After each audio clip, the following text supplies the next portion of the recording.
Okay, so Burke talked about the dramaturgical pantheon. Now, he was talking about theater, who's a theater critic and kind of philosopher, but it does, uh, as he was pointing out, apply to people in daily life. So, what's the action? What's going on? What is the context?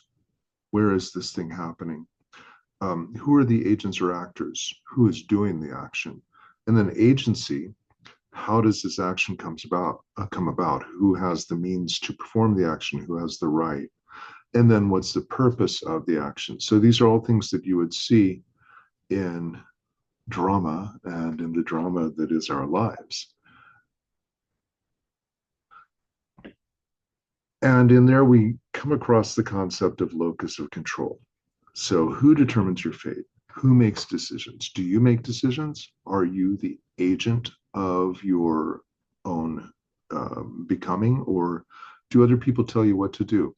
If your grandfather says you need to be a dentist, does that mean you're going to go to dentist school, or are you going to say, "No, Grandpa, I want to be um, I want to paint murals," you know, um, or whatever.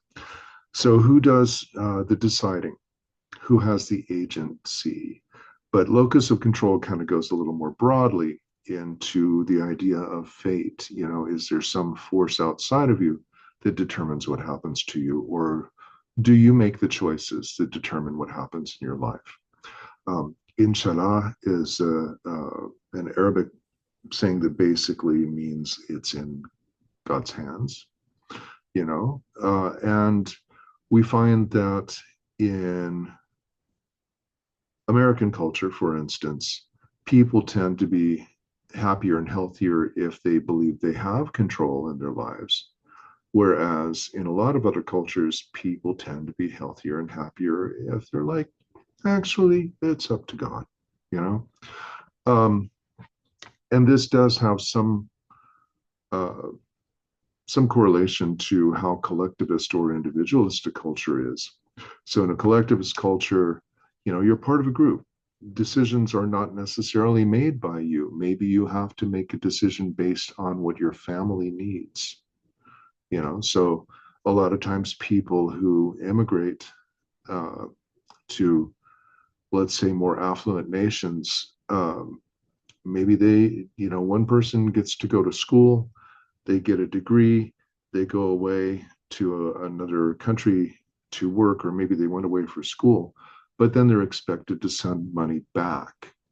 You know, that would be a very collectivist kind of way to plan for the health and well-being of the whole collective, the family, or whatever it is. Okay, so entitativity, who holds the authority to make a decision? You know, and I know of people where friends, you know, where it can be an issue in the family, um, maybe the traditional part of the family that still lives where they came from, as to even whether or not somebody gets medical treatment, you know, and there might be an uncle or a grandfather or somebody who makes the decisions about resources, or who is considered to have the wisdom to make that decision. You know, do we actually buy into the idea that this medical system with all these strange machines and stuff is the way to heal our family member? So entitativity, um, what is the level of entity at which a decision is made? Really important stuff when you get into healthcare and culture. Okay, so we have a lot of evolving dimensions around self these days. Gender, and this is a big issue right now in politics and in society in general. Um, how do we define gender? You know, Hawaiian culture has this idea of mahu, which is a person who lives basically as, typically it would be a male who lives as female in terms of role and dress and responsibilities. And it was totally acceptable, you know, and this may be why, generally speaking, um, there's a significant part of the population in Hawaii that does live in a, let's say, not gender binary kind of way. Um, Electronic selves, we have this term now the last few years of catfishing. So somebody in the digital world may not be who they are physiologically or physically or in terms of identity or age or so many things. Um, Now, a lot of times this is something done to scam other people, but some people claim those identities because they feel that is who they actually are. Um, I tend not to judge about these things. A more important evolution in terms of research in cultural psychology has been around ethnic identity, EID. And in this area, um, it's existed for quite a while. John Barry from Canada has been one of the primary researchers, um, and he was working back in the 60s and 70s with a lot of it's First Nations there. Native American would be the term in the U.S. Um, like First Nations people who, I'll be darned, you strip away their land and their culture and send kids to boarding schools and beat them for speaking their own language. I'll be darned. They have some psychological issues from that. Anyway, what Barry found was that there was there were strong implications for how you constitute your ethnic identity and your health and well-being. So we'll talk about these a lot when we get to the acculturation chapter. Um, yeah, so that is some of the stuff that has happened more recently in terms of how we conceive of self. Um, and then there's a bunch of stuff we can talk about in this area about arts and the self. We have this concept in American culture, definitely European culture in general, of self expression, of the idea that the artist is expressing their self, their inner being. But this is not a universal. And so, one way you can look at this is the three levels of like, is it the performer, that individual personality, that individual's choices, you know, and the things that make them, like in terms of Bronfenbrenner's layers, that would be stuff coming from that middle layer? Or is it more about their context? Um, and in that context, how that once only personality, this is the individual personality, how they're expressing may be a reflection of this moment in their traditions, in their socio-historical context? Or is it more about, their bodily techniques, which would be true for dancers, gymnasts, people like this? These are interesting things to consider. And it does have some relation to, Daryl Wing Sue. Um, so just something to think about. But um, this also relates to the idea of whether an art or an artistic performance is an efficacy or an entertainment event. So an efficacy event is something for some kind of purpose. It's doing something. We have a concept of like, you go to a concert and it's like, wow, that was good music. I enjoyed that. Nothing wrong with that. But if you go to a Balinese temple and you see a topeng performance, that's doing something.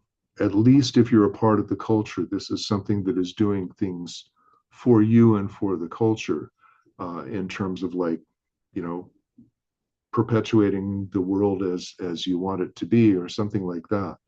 Um, um, you could not call a shaman the okay, there's issues with the term shaman, but let's just say a person who does healing by let's say, something that is outside of contemporary medicine. Maybe they play a drum, maybe they have rattles, maybe they sing, maybe they do things like that. Um, that really is not a performance, though sometimes people do watch these sort of things and it's like, wow, that was so cool or something, but it was not, at least in its inception, done.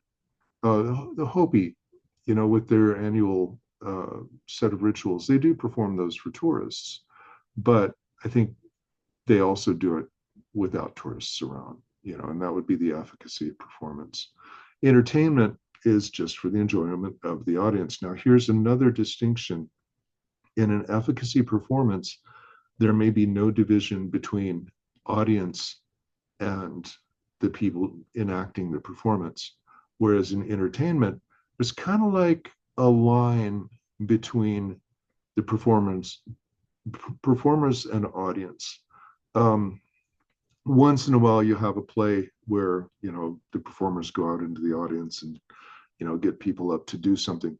But by and large, in the entertainment industry, let's say, there is a separation between entertainer and audience that is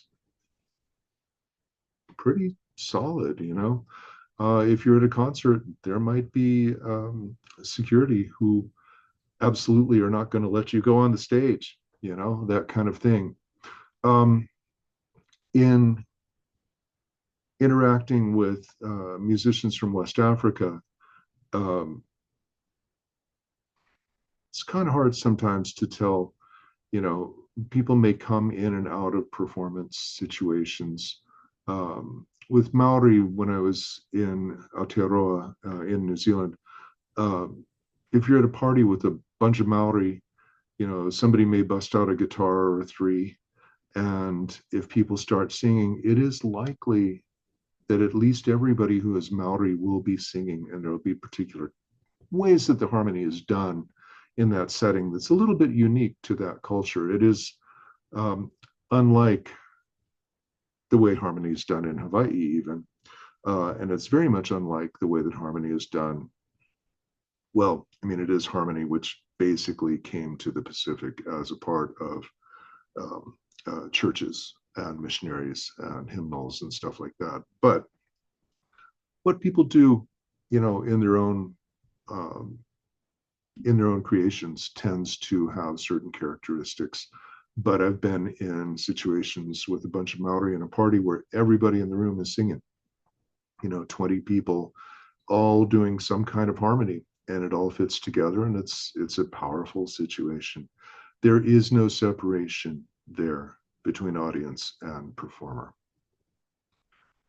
Okay, that's about enough on art. Arts in the self for now. We will come back to this later.